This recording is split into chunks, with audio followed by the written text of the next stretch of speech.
I think this is going to be the best view of all of the tower. There we see the original tower, the keep, started by William I, very Norman in its construction. The central keep with the walls built outside and added to it in the late 13th century above all, and it's absolutely typical of Norman construction.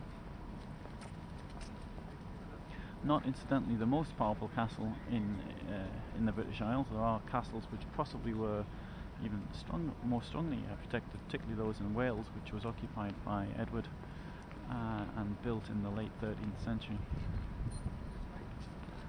This is the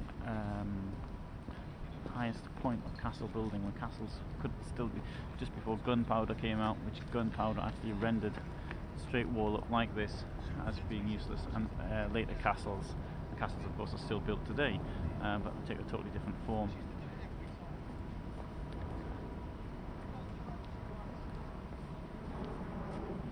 So I'll walk along the wharf, and part of this wharf was built to allow ships to dock, and actually the construction started around in the 13th century.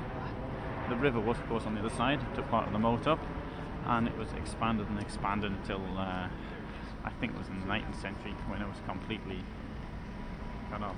And then this one is very British, the ice cream van. You don't see so many of these days now. I remember as a child you'd hear them, they went around the housing estates with their tinkling horn, and you'd know to go and if you get an ice cream, you'd followed by a pile of kids.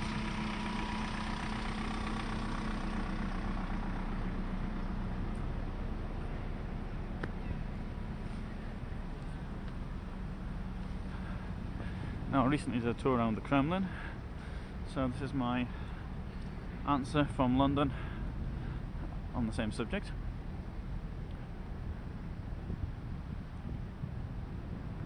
There's the Cradle Tower. And we see this is built when? 1341 to 1355.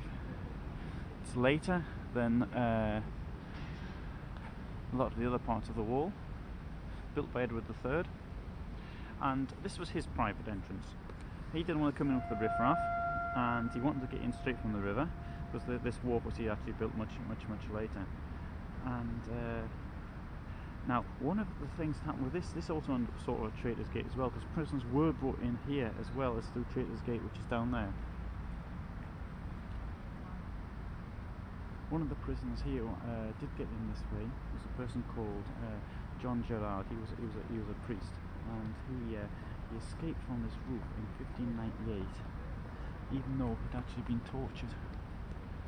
So look at that, quite clever.